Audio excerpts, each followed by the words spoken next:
Hello everyone. Today I would like to read out the fourth chapter titled The Weekend Getaway from my manuscript Satyavan Savitri 2.2. Savi and Satya reached the resort, hearts light and spirits high. They couldn't wait to dive into the activities they had both been looking forward to: swimming, rope courses, laughter echoing across lush greenery. By evening, they were exhausted but content. They returned to their cozy room, carrying the glow of a day well spent. Little known to Savi, Satya had quietly placed an order for dinner and a bottle of alcohol. Would the small, impulsive decision turn their peaceful getaway into something else? Would it disturb the ease that had always defined them? I don't know. I'm only the writer, watching their story unfold through moments, choices, and quiet emotions. Savi stepped out of the restroom, her hair still damp, cheeks glowing from day's fun.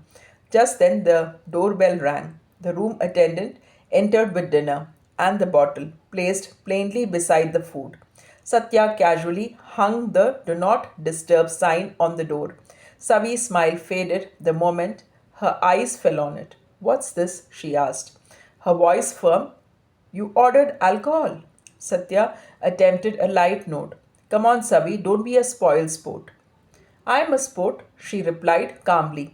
"I love climbing walls, racing through obstacles, but this isn't something I signed up for." Without another word, she picked up the bottle, walked to the restroom, and moments later, the sound of flushing broke the silence.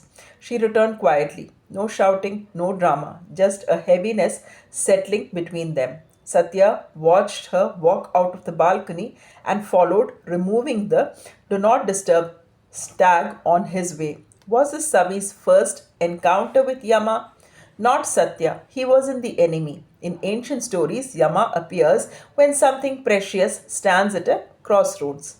Not always as destruction, something as a test. That night, the test came quietly.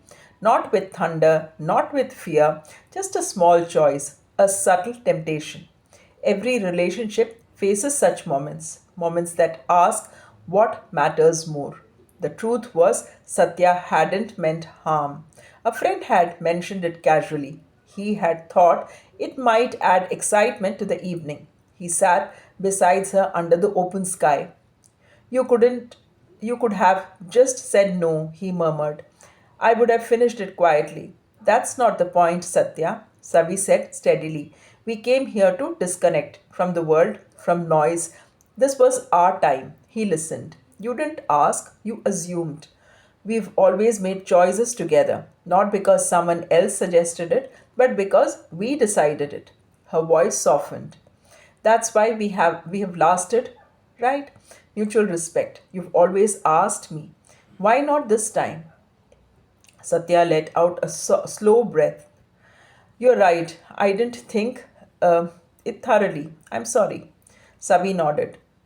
"Real fun," she said calmly, "is when we are fully present, when we remember every laugh, every silly joke. Alcohol might seem harmless, but it dulls awareness, and I don't want anything to dull what we share." Relief softened Satya's face. "No more surprises like that," he promised. Silence followed, but it was no longer heavy. Their fingers intertwined again. Later, they lay side by side on the balcony floor, tracing constellations in the night sky. No noise, no distraction, just presence. In the quiet, they found their rhythm again. That's all for the day. Do let me know your thoughts about the story by writing in the comment section. Thanks for watching and thanks for your time.